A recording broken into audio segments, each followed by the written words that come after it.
Hi, good evening, everybody. Welcome back to Talk Openly. My name is Jack, and I'm here with my lovely and excellent friend, Daniel. Hi, Daniel. Hello, dear friend Jack. Hi, everybody out there in Talk Openly land. It's good to be with you. It's so good to be with you too. And I also love that we've kind of like coordinated our outfits tonight. Oh, yeah, exactly. Super comfy. Yeah. This is the end of fall, sort of beginning of winter look for me. Yeah. I did make a mistake yesterday. Okay, I got to tell you something before we get started with it. Mhm. My daughter is my oldest daughter is playing soccer, and so she had a pre-season sort of game that was going on yesterday. It was the first one that I was attending, and I'd been working all day from home in my sweatshirt with my beanie and shorts. And so I just hopped into the car, not thinking too much of it, Yeah.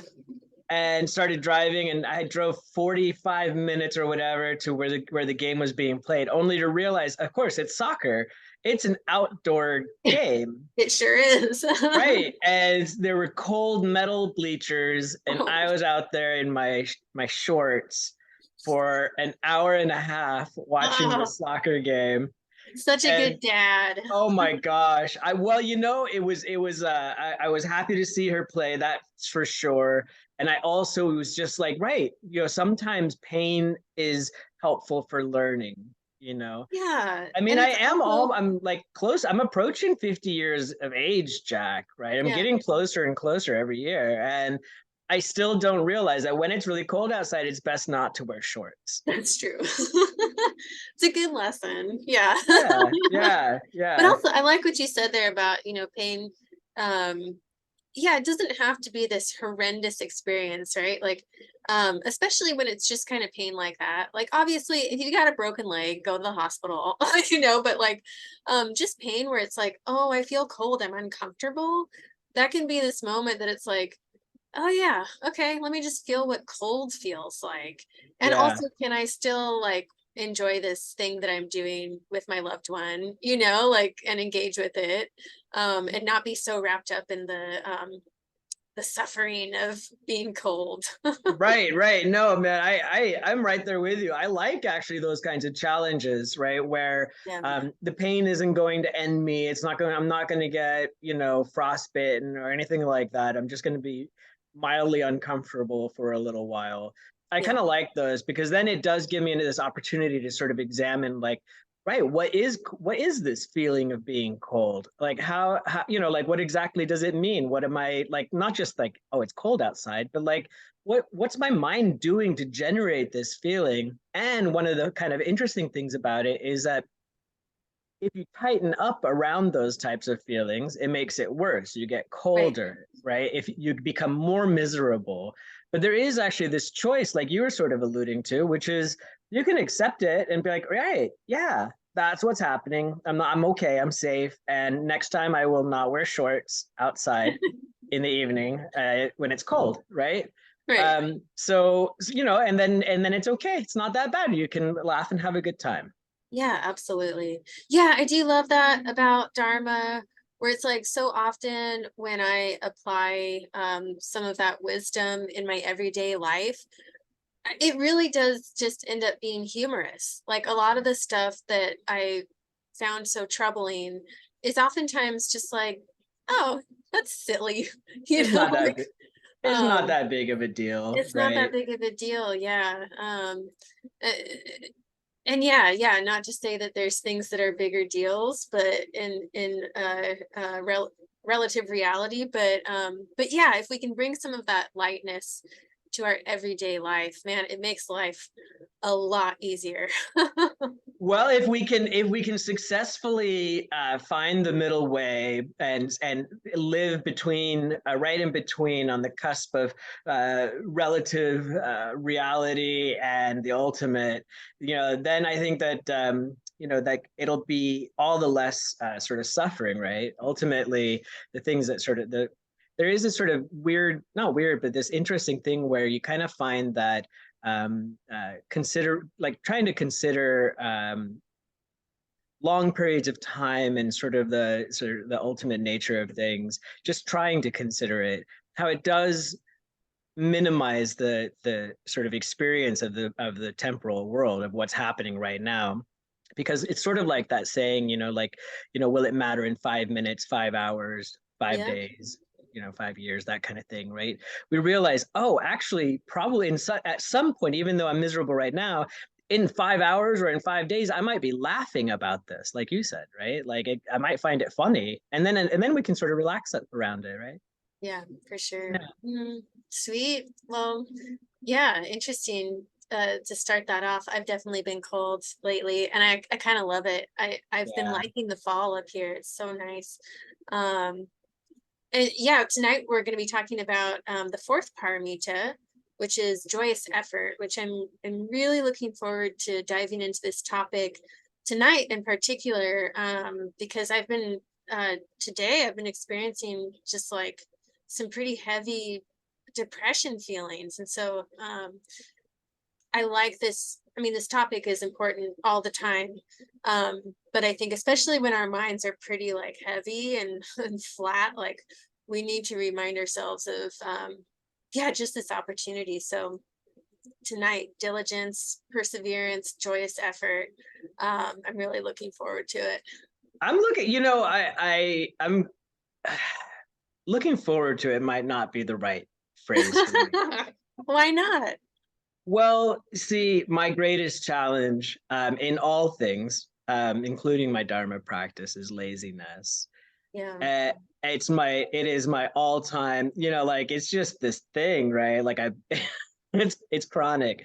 And so the topic is a little bit, I wouldn't say that it's frustrating, but there is this part of me where as we get into it, like maybe it'll show a little bit of my frustration, where there's this sort of like, yeah, that's good, but I'm still not doing, right, or I'm still like not quite, maybe I'm putting in the effort but it's not joyous. Yeah. Right. Yeah. There's a little bit of a rub to it. There, oh yeah, for sure. I definitely experienced some resistance with this one as Yeah. well. Yeah, same, So same. no judgment there. That's Thank for you, I sure. appreciate it. Yeah, yeah, totally. Well, yeah, I'd love to hear a little bit about how your training is going and other than being cold, oh, what kinds of things are Oh my popping up in gosh. your Well, practice? Jack, my meditation, I've been diligent with Yeah, my meditation practice. As part of the reason I'm a little bit tired and grumpy tonight, because I've been waking up at 4 o'clock in the morning to do my meditation. And it's all good. Everything, like, that's actually going very well. And interestingly enough, even though it may be quite cold in the house, when I'm meditating, I'm oftentimes quite warm. yeah, That's just sort of an interesting phenomenon. But the actual meditation practice, I feel like I not only have I been applying myself, but it's been really meaningful and incredibly helpful. I do find though, so besides my meditation practice, and we're gonna get into this a little bit more. This is related to what our topic tonight, but I find that my time for uh, study and other practices is not as great as it used to be. My yeah, life has become a lot more full of just sort of ordinary householder sort of activities, running business, taking care of kids, and all of that kind of stuff. And so I find like there's this sort of comparison that's happening where I'm not yeah, quite, like, I'm still sort of expecting a lot of myself, but I'm comparing it to times when it was a lot easier for me to engage in a lot more studying and a lot more practice. And so you had right more now time. there's this part where I have to be aware, like, yeah, okay, I need to still maintain my effort, I still need to persevere here, but it's not going to look the same as it did say a year ago. It's going to be a little different, and I need to sort of accept that and work within those boundaries. And I find that really frustrating. Yeah. Yeah. Yeah, so there's this, like, I want to I just want to like keep going, right? I want to be able to like, read an hour a day and meditate a couple hours, and like really get after it. But it turns out like that's not how it is. And thankfully we have hopefully some time or hopefully I have some time to practice. And I'd love to get back into that space where I have a lot more time and ability to study and to practice. Yeah, I hope it does. Yeah. Yeah, I know that feeling too, where it's like that comparison of how things were at one point in my training. And yeah, just like comparison to others can be a real Oh, heavy downfall. yeah, Comparison to yeah. ourselves can be A really bad previous self too. is like another, right? Like Yeah, that's not yeah, me anymore. That's not my life situation anymore. Not right now. It'll be different yet in the future, but the comparisons are not particularly helpful. I am where they're I not am, helpful. Yeah, have yeah, what I have, and maintaining, still sticking to it is really important. But recognizing the way things are and working within the boundaries is will be quite helpful to me. yeah, for sure. Yeah, and actually, when I was doing some research for the topic for tonight, I watched a video by Venerable Simke of Sarvasti Abbey, and she mentioned this practice of, when you're doing the ordinary and you're not necessarily like training or, kind of like officially sitting down to study. Um, when can you notice in those moments that you can kind of turn it into a Dharma activity? Whether that's, just bringing a lot of awareness to what you're doing, or even like, for example, she used the example of sweeping. And, while sweeping, thinking about having this almost mantra of like, may I sweep away, That's right. the Yeah. suffering of all sentient beings, and just kind of Yeah. doing that with each broom sweep. And so I like that because it helps us see how everything is dharma, everything that we're doing, like Mhm. there's no separation, this is post meditation, right? Where it's like we're still in relationship to meditation when we're not formally sitting. Um, Yeah. so yeah, I think that can be a really good practice when we're kind of stuffed to the brim with all these kind of householder activities, just to remind ourselves that it's still dharma. Right. Yeah. Yeah, that's excellent advice. I couldn't agree more. I think that there's every opportunity that we're engaged with in, like everything that we're doing actually can be Dharma practice. Um, it's kind of hard sometimes because it's easy to sort of collapse into sort of just this conditioned state of like, it's the daily grind, right? It's just whatever, it's just the drudgery. And I heard Lama say on Sunday, he used a phrase that resonated with me related to Dharma practice. He said, he used the phrase samsaric Dharma practice. And I think Mm, that I think that I sometimes sort of slide into that a little bit where my Dharma practice is just like another to do, if you will. It's just yeah. something to accomplish for the day. And that is, unfortunately, that does lead to this sort of cyclical, like, just day in, day out. Oh, I'm waking up and I'm meditating, and then I'm going to the gym, and then I'm doing this, and then I'm doing that. And it's like I'm just spinning around in a hamster wheel or whatever. And that includes my Dharma practice. Right. And I recognize that it's interesting because there's this part of me, and I won't jump too far into it, but like, there is this great joy when we're really engaged, right? And we're, especially if we can be helpful to other people, right? It feels really, really good. And that's where there's this sort of desire on my end, this attachment to a certain form of Dharma practice, right? A certain way of being. When in fact, actually, if I'm picking up dog poop in the backyard, I can make that my practice as well, and I can be, very mindful of that. Unfortunately, I sometimes just sort of slide into this sort of like I'm just going through the motions. Yeah, for sure.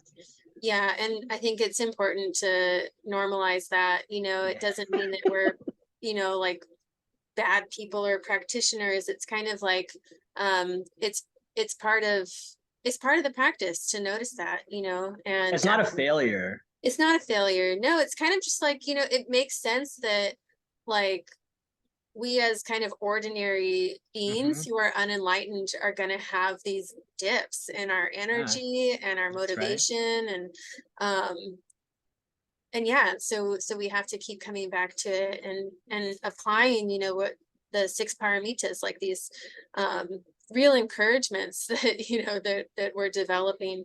um but yeah, no, thank you for bringing that up, because I'm a little bit in a similar, Hmm. a similar space, I think, with my training as well.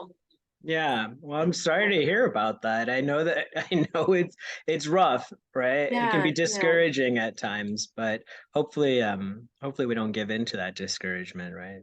for sure. Yeah. Well, and it's been interesting, because it's kind of like, um I appreciate that I've come to a place in my training where, um I know that I'm not going to skip it when I'm feeling crappy, or feeling like I used to kind of make excuses, like, okay, maybe since I'm tired, I should wait until the afternoon when I feel less Hmm. tired, Hmm. Hmm. which never works.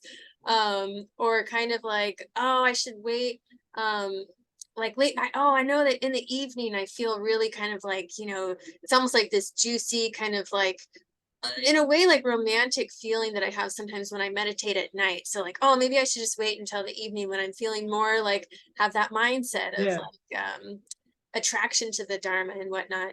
Uh, but now I feel a little bit more mature in my um, in responding to those sidetracks, because I'm pretty disciplined now about like, nope, gonna get up at the same time, do my training. But you're right that, like, in that it can, for me, and it does slip into like this kind of checklist thing. Yeah. um and yeah, I don't like that. um so I know, yeah, tonight's gonna be good for both of us, I think. But yeah, it's interesting. Well, maybe I'll talk a little bit about last week, after the show last week.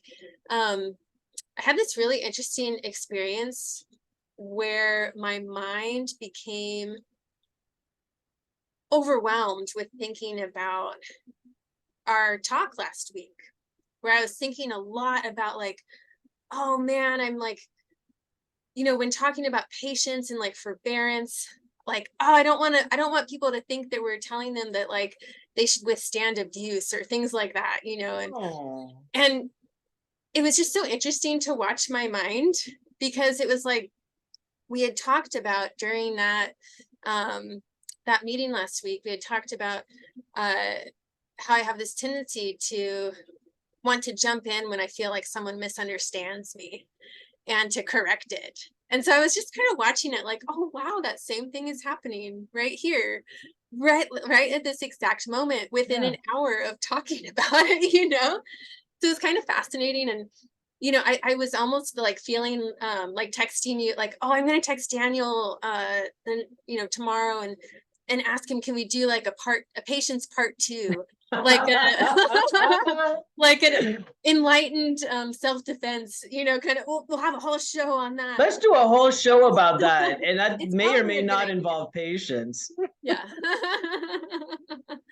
But yeah, so it's like, how about I just wait for like a couple days and see how I'm feeling. And sure enough, even within like the 12 hours of sleep and waking up and doing my practice, it had dissipated pretty much completely.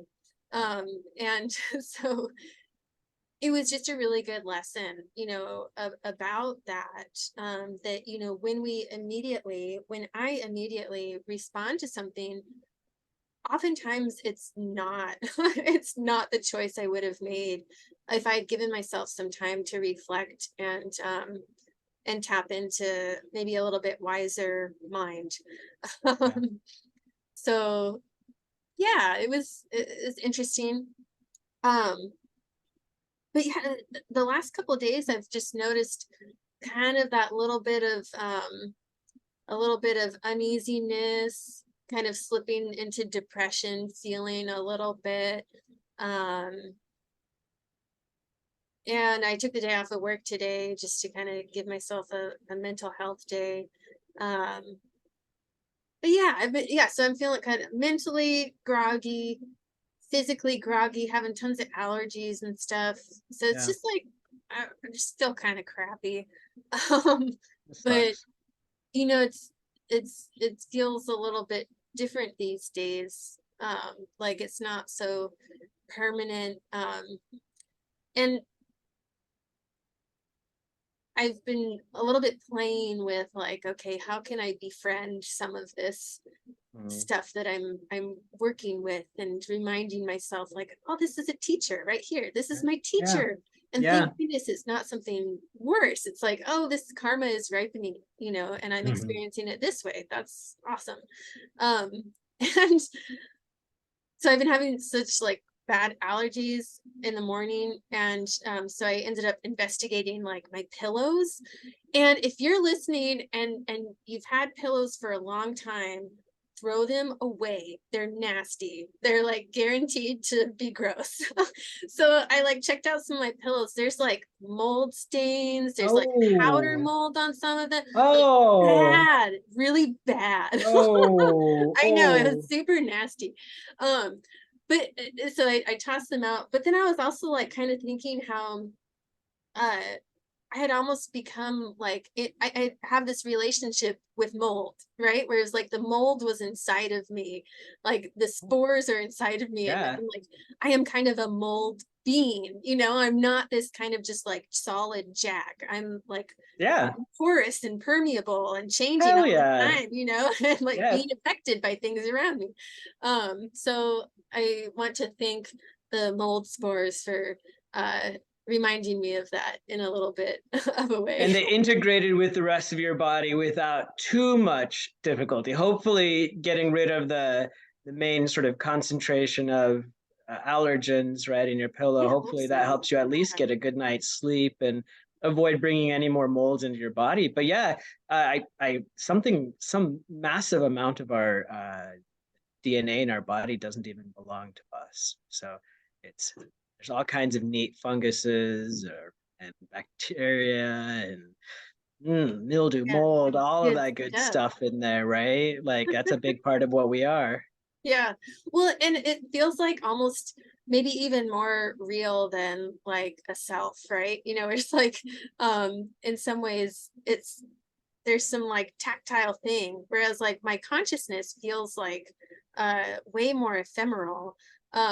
And the mold is just as unsolid and unreal as my consciousness, right? Like it's Right. made up of parts and causes and conditions and whatnot. But that was interesting to reflect on too. I wonder if I'm hearing you right. I find that I don't with regard to like my body, I have no problem whatsoever with the idea that it's not solid and that it's impermanent and it's changing all the time and it's different right now than it was 10 minutes ago, and that part's not hard. But when it comes to consciousness, that's where it's actually a little less ephemeral, right? It's a little bit more solid for me where I'm like, no, no, that's real, right? Yeah, Like, yeah. like it's hard to shake an Atman once you have it, right? Once you sort of lock into that idea and you sort of get attached to it, it's really hard to let go of. And I can't help but feel like for me, like the me, the observer, right, the conscious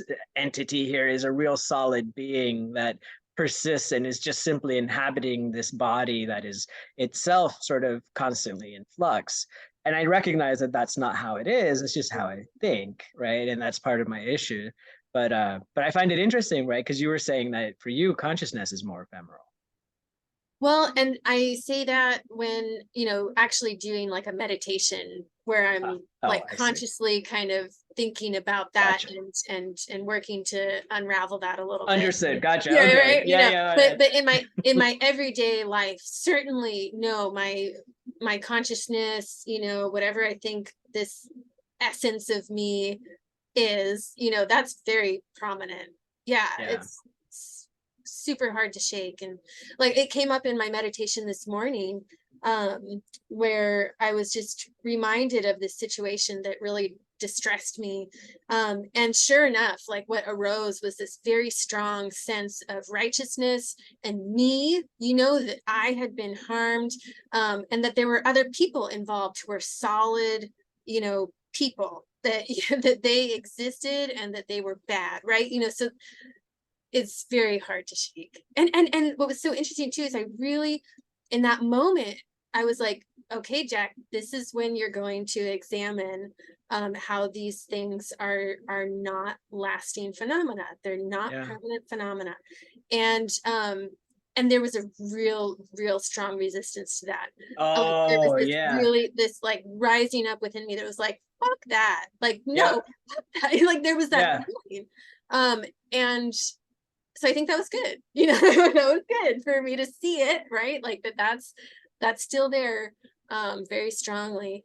And that's the self-absorbed thought that can get us in a Yeah. lot of trouble, right? That's the retaliation mind that Oh, that I think yeah. we were talking about last week, right? That But just how awesome, right? Like, yeah, so we've been plagued by this for forever and ever and ever. And now there's like a turning point. There's a yeah, slight turn where you're like you said, you see it. And you're yeah, like, oh, look at that, right? And even though you don't want to, there's resistance, right? And then there's defense and there's all this stuff that happens. You see that as well, yeah, yeah, right? for And then sure. what a golden opportunity to do something about it. Yeah. Oh, thanks, Daniel. Yes, that's good encouragement. Well, what do you think? Should we do some mind training? Check out some Lojong? Let's do it. Awesome. Let's hop on over to, let's see here, the random Lojong slogan page. Can you see it? I can see it. Okay, cool. This is on the lionsroardharmacenter.org website. It's the random Lojong slogan generator, one of my favorite tools on the internet. So I'm going to press the button and see what happens. Yeah, and as you do that, I think, as far as I know, I haven't found another random generator No, for Lojong. I've tried to find one for like as an app on my phone, and I yeah, haven't yet. So me this is too. Me great. too. I think that we should talk to Dirk about making a dedicated app. I think that's great. Yeah, Derek, if Yeah, you're listening, we we have work need you, to do. Dirk. Now this is, I gotta say, we're gonna read this Lojong. This is, I'm glad that this one's coming up again. Right, because we have seen this one a couple times, We haven't have, we? we Yeah, have. number 45 is a friend of ours. Acquire the three root causes. And Traleb Kyabgon says the three causes are: one, the spiritual friend; two, the spiritual instructions; and three, a supportive environment. So that sounds quite like Buddha, Dharma, and Sangha. A guru, Buddha, Dharma, and Sangha. Right. That's exactly what it sounds like to me as well. We can be grateful that we have the opportunity to have a teacher, a qualified spiritual friend, and to meet the Dharma in this life, and to have a wonderful sangha that's incredibly supportive. I couldn't be more grateful, and yet I'm always reminded that this isn't a it's not like a one and done sort of thing, right?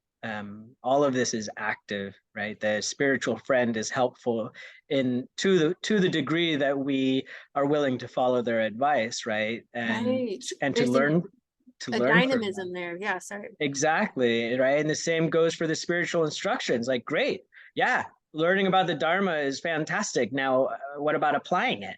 Right? That's where the rubber meets the road. And the same goes for the supportive environment. It's the Sangha is supporting us, and to what degree are we supporting the Sangha? Yeah, for sure. Yeah, no, it takes action to Yeah, have, one, to have acquired them, and then two, to maintain them, keep them that's right. That's in right. our lives. Because yeah, I mean it's pretty obvious to me that like if we don't continually come back to the same instructions, like Lama was saying on Sunday, that his teachers would and you know, he does as well, just repeat the same things to their students.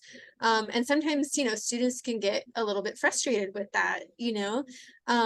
But to acquire and maintain like these causes, we have to keep returning to the same instructions, Yeah. because we're not enlightened yet. So if we were enlightened, we wouldn't have to return to them. um so yeah, there's an Keep active engagement there. right. Keep taking the medicine until you're cured.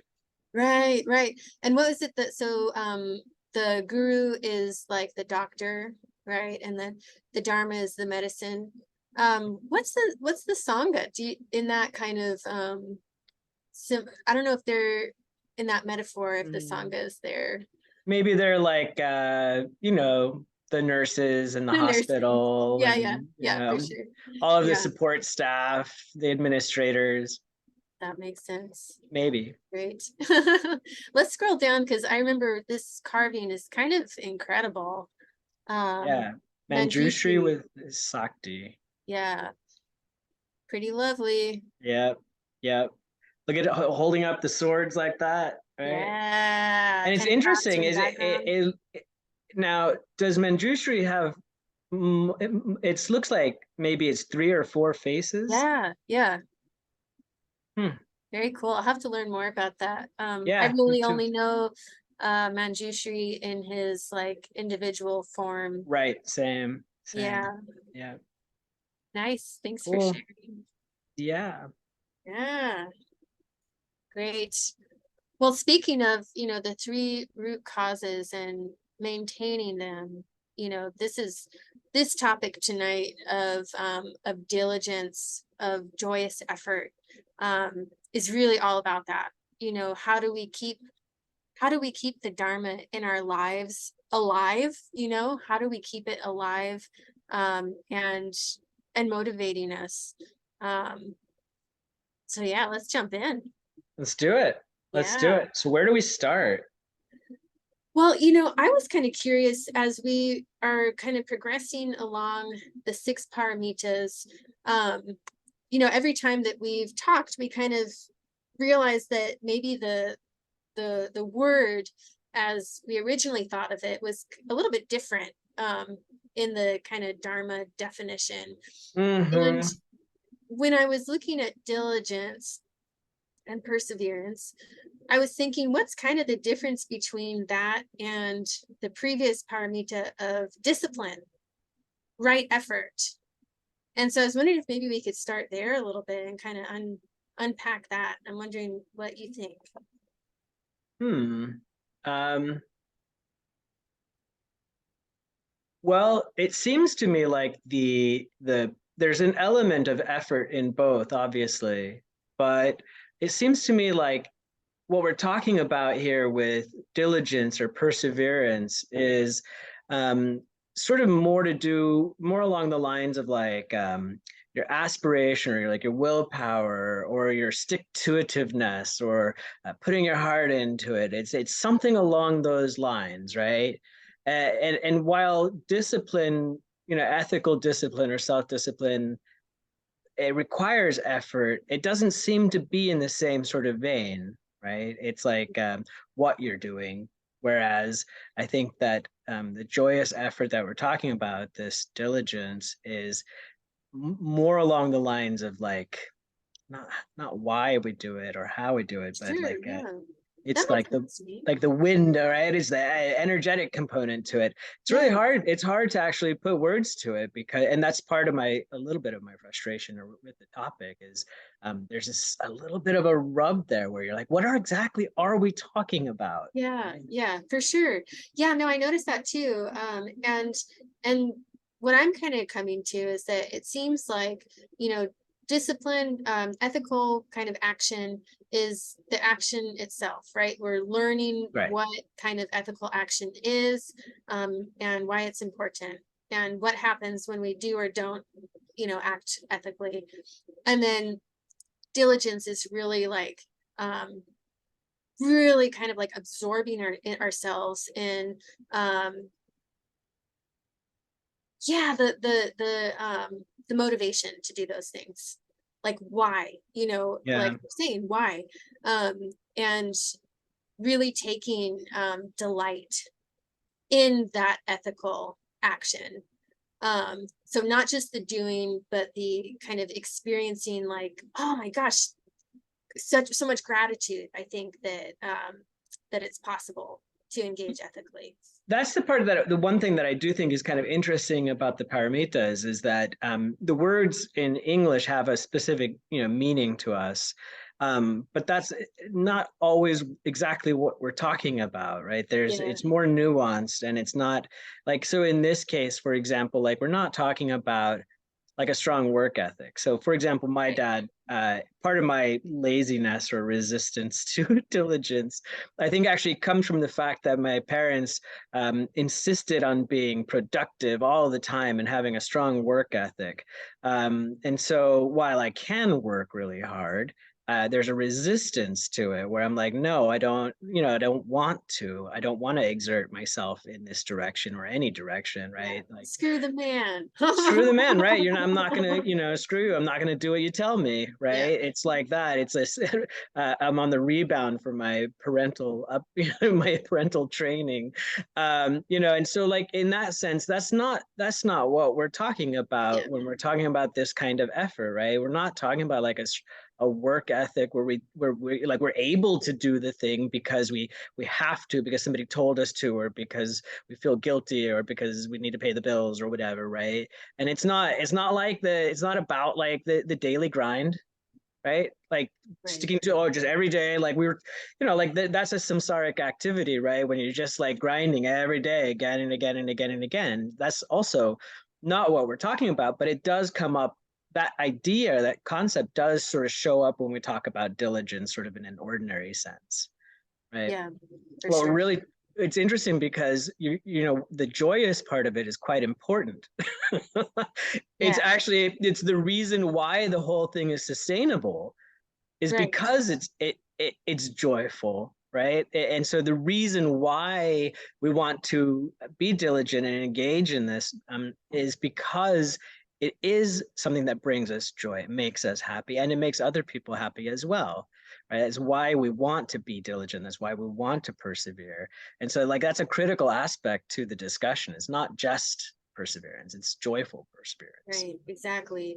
Yeah, and because I think sometimes, especially, yeah, those of us who have grown up in that kind of environment, where diligence is about hard work and really getting things done, we can, yeah, get lost in the grind and lose um, the kind of like what Lama was talking about, the magic Mm-hmm. of our practice. Um, because there is that aspect of it where we're like we're in this process of discovery, like we're discovering this incredible Buddha nature that we have. And so if we get kind of stuck in it being a task, doing our training, then really we're missing half of the practice, I feel. And I heard something that when we're doing our kind of our training with the mindset of just getting it done, getting through with it, etc., um, then we actually don't really get much merit from that Mm-hmm. practice. Yeah. It's kind of just minuscule. Because when you think about, like the law of karma, what are we kind of, what are we putting forth? What are we continuing to replicate? Is this kind of just dry, like drag, right? Um, and and so yeah, really bringing some oomph to our practice, that kind of that magical quality, is going to allow us that this long path to enlightenment, to actually be sustainable. And to, we want to build this merit, and when we think about it, like, what's the difference when your mind, when you're training, and let's say for me, like when I'm reading the like the beginning meditations before I start my sit and my training, if I'm really really thinking and like involving myself both visually and emotionally with what I'm saying, how much different is that Oh, experience than just yeah, reciting it? You know, it's just, yeah. it's a totally different world. And I It's really think wildly that, yeah, different. wildly Right. different. And I think that is what the joyous effort is trying to tell us is like, no, you have to like immerse yourself in this world and engage with it. Everything that you're doing, you know, bring Right. this attention and quality of preciousness to it, because it is. Yeah. Um, so yeah, I and I, you know, I don't want to beat up on ourselves when we are in that kind of training mode of like, you know, like it's another task. But it's so important to really put effort towards a different experience.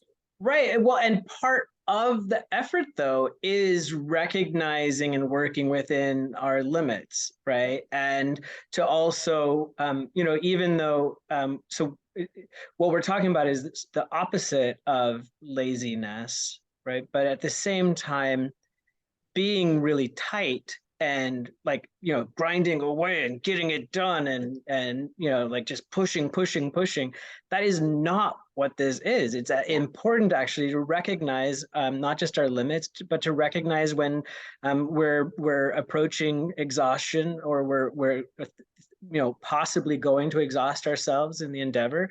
That's not something that we want either, because then we won't be able to maintain, right? We won't be able to persevere if we end up exhausted because like we just run out of energy, fall flat on our face. That's Yeah. not what we're trying to do either. So we're trying to walk this sort of middle path where we're not too tight, not too loose. Yeah, for sure. Yeah, definitely. Um, yeah, yeah. And part of that I think is like is having confidence in what we're doing. You know, I think that's part of, Part or of is it all of it, huh? Okay, my understanding is that it's all of it. Yeah, It's easy to not be steadfast and not persevere when we don't have confidence, right? So what'll happen, and I think that this could actually be partially what's going on with me, is that when we're fat and satisfied and it's easy, then we can look like good practitioners, right? right. Really easy because like I got the time, I have the space, I have the money, I have the whatever it takes, right? And it can to look and feel like a really good practitioner. But then when things get hard, right, and it's not so comfy, it's not so easy, and there is hardship, what about then, right? Yeah, Then it's easy to get discouraged if we don't have this conviction, if we don't have this confidence. And that's what one of the things that Lama was talking about on Sunday as well, right? Is this certainty, having this great confidence. And that's a preliminary practice, right? Is something that we want to get done right up front as much as possible, which is to meditate on compassion and emptiness and to study, right?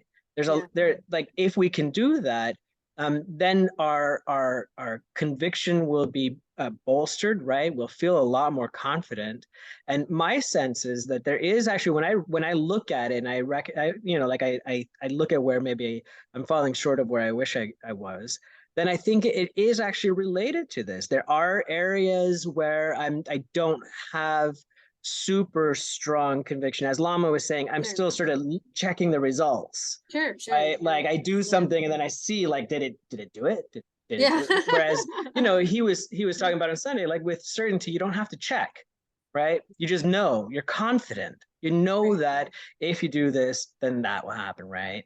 right, And so, I don't think, I think there's certain areas where I'm not like, I don't have that great a confidence, right? And yeah, for I sure, recognize that there's still stuff that I need to do, to adopt, to learn, and that there's still some things that I need to drop to let go, yeah. right? Yeah, and that does take like continual immersion in some of the foundational practices. Like Yes. I really, you know, have in kind of exploring this topic, I keep coming back to the four thoughts that turn the mind to Dharma. So reflecting on, you know, the impermanent nature of ourselves and all other conditioned phenomena. You know, one of the aspects of that being that we will die. And that one in particular is this kind of like, it's one that I can feel like, okay, I can reflect on that and feel pretty confident about that. It's kind of like where I have a little bit of like, I'm not so sure, is around like karma, like the law of karma, Mm. where I need to do some investigating on like, well, let's think about this. How have things changed, over my time of practice and in the Dharma? And I think that'll help me with these kind of practices. Like, on Sunday we did Tara practice for our, friend and Sangha member Sasha, who passed away last week. And I have to say there was this little element inside of me that was like, I'm not sure if this is gonna work, Right. but when Lama was really just like confident that like I don't even have to, he was saying I don't even have to, think about it. I just know that this is going to bring benefit to her. And so I think doing a little bit of like reflecting on those four thoughts that turn the mind to Dharma can help bring that confidence to us, that certainty. Absolutely. Yeah, Yeah. without a doubt, without a doubt. Where I see, some area where I need greater conviction actually is in the sense related to the continuity of consciousness, Mhm. right? So on the one hand, I recognize without a doubt the benefit of these practices in my own personal life. I see how much less suffering I feel or experience, how much greater capacity I have, how much, less I'm harming myself and other people. And I see that very clearly. And that is gives me a lot of good reason to continue, right? Like it's good. But there is this sort of like, I have not yet, despite spending a decent amount of time thinking about it and talking about it, I don't have like this great conviction that yes, indeed, that there is this continuity of consciousness, right? Which is a fundamental aspect of this tradition, and is actually quite important if we're going to be adopting the sacred path. If we're going to be, if we're going to go that route, then this concept is an important one, right? And it's not just like it's not just a philosophical thought. On the one hand, I love all the discussions of eons and eons of time and multiple lifetimes and all of that. I love it. I love the discussions, but there isn't this. I don't feel it right deep inside, Yeah, right? yeah, Yeah. yeah, for sure. Yeah, and maybe that's okay. That's okay, right? Oh It's yeah. like it's where you're at. And I That think yeah. actually, from what Shanti Deva, like Shanti Deva, this his whole text is about the six paramitas, and chapter 7 is about. I love this word zeal that B. Allen Wallace uses to describe joyous effort. And I think so much of what Shanti Deva is saying is that like we need to act right now, Yeah. and of course he's also talking about like, aren't you worried about like future lifetimes of like destruction and whatnot. Yeah. But I really think that what it brings us back to is like, well, let's just start with right now, because that's exactly where this is all happening. And so I think that the doubt about like future lifetimes and whatnot, it's okay. It's okay that that's there, like, Yeah. as we kind of develop our practice and our training, and I think really like get into what we're doing, that stuff will kind of just fall into place. And of course, I think we Oh do need to yeah. do like, analytical meditation to help us along with that. But the more that we train in these paramitas, I think the more that will just feel true. That'll just be, we'll just recognize it Yeah, as. I couldn't agree with you more, Jack. I have great confidence because I haven't discovered any falsity in any of the teachings, right?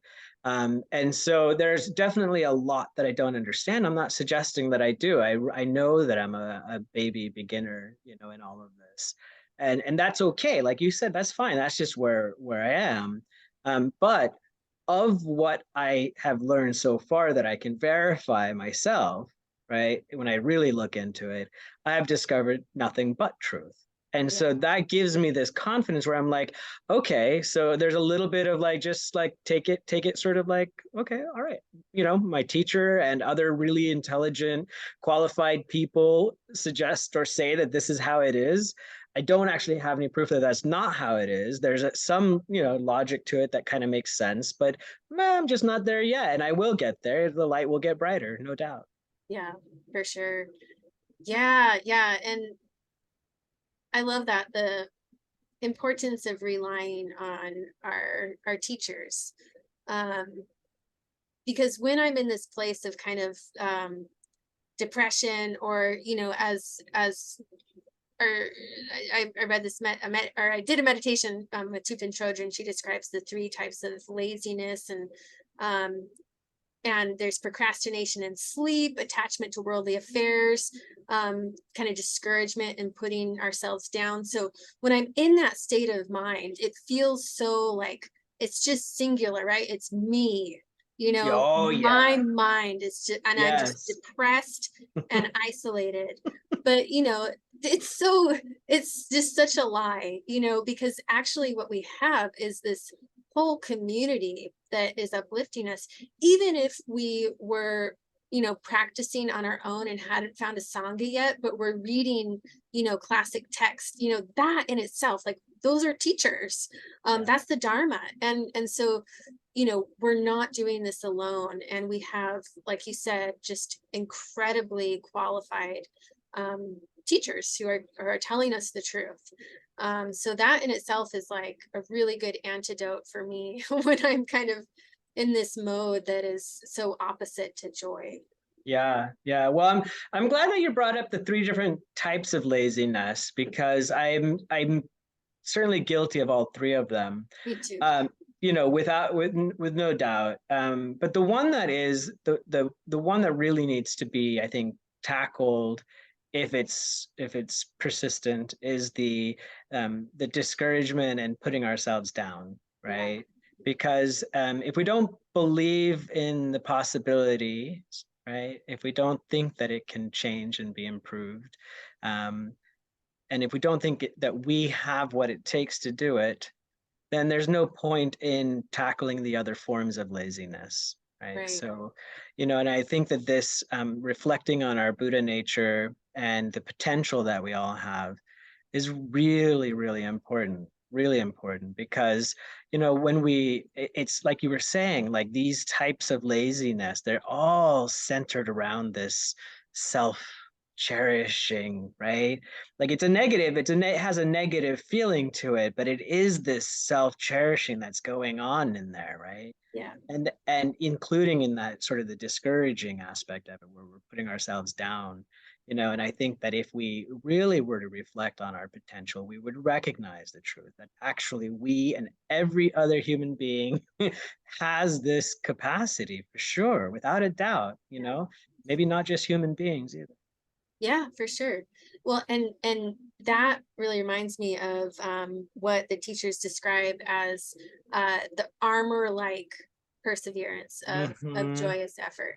So because it really is, we have to armor our minds against that disappointment, then that in ourselves, that discouragement. Um, and I know we talked about it recently, how sometimes there's just thoughts that aren't worth our time reflecting on. and and so while it might be good to acknowledge that they're there, right? Like it's something that's coming up, it's present, it's within our mind. There's some thoughts that just aren't worth following. Yeah.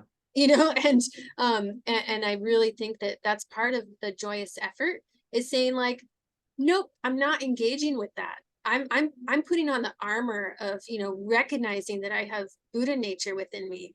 And so that thought, like, it's just not even part of that world. Like, Right, right. um and so I really like that image of kind of putting on the armor every day of joy, not an armor of how we typically think of like destruction and self-protection, but Right.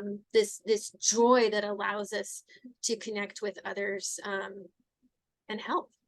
It seemed to me when I was just preparing for this discussion, it seemed like a lot of the discussion around armor-like perseverance had to do with the time element, right? Like that there's a good chance that there's gonna take a while, Yeah. right? It may take, maybe it'll happen in this lifetime, but it's possible that in order to achieve full enlightenment, it might actually take you several eons, right? There's a couple of quotes, if you don't mind, Please, that yeah. are related to this. Shantideva, one of the most I think familiar verses. He said, "For as long as space remains, and for as long as wandering beings remain, may I too remain for that long, dispelling the sufferings of wandering beings," which is this beautiful aspiration, right? But it's kind of interesting because I saw this thing from the Dalai Lama that really made me laugh, kind of, because he was talking about how like the joyous part of it is like we that this is good for us. Like time doesn't really matter when we're having fun, right? When things aren't a drag and things are like we're satisfied and things are going the way that we want. It doesn't really matter. It flies by, right? And besides, he said, if we're already helping others, and if when we attain enlightenment, we'll be continuing to help all others, what difference does it make if it takes so long? Hmm. And I was like, Oh yeah. well, right. Why am I doing this again? Oh, I'm okay. I want enlightenment so that I can be of benefit to others. Well, why don't I just go ahead and get after it and Right. stay with it, right? If that's the goal, if that's what I'm up to, let's just do it. Right. even if it's imperfectly, you know? And I Totally. really like I couldn't help but chuckle. I was like, right. He makes a good point. Totally. No, I love that. Yeah, I love how he just always has such a way of like bringing it down to Right. such a simple reminder. Um that's fabulous. Yeah, and I want to share Shanti Deva. So he has, this chapter 7, and I was really struck by this one line and the way that he describes joyous effort.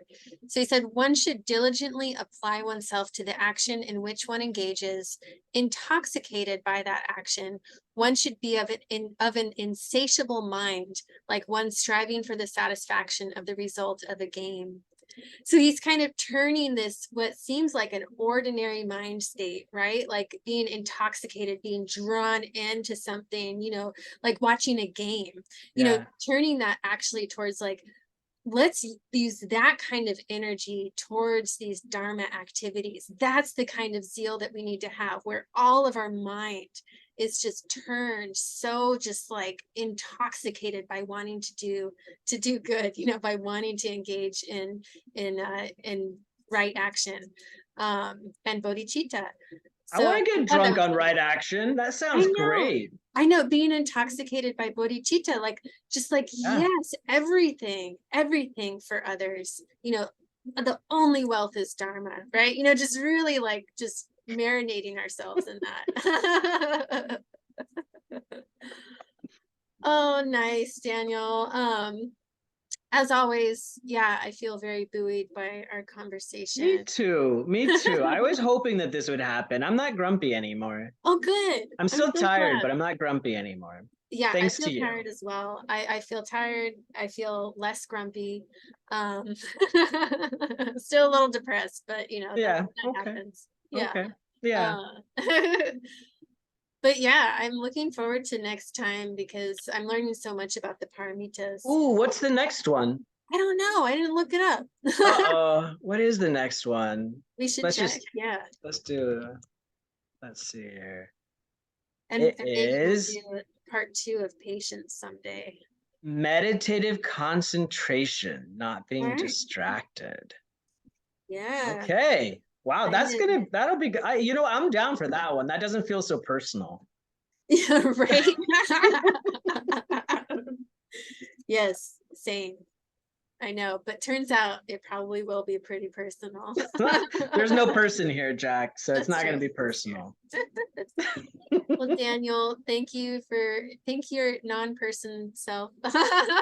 Thank you for the connection. Yeah. Um, and I really look forward to next time. Thank you, Jack. I appreciate you. I appreciate you. Bye. Bye.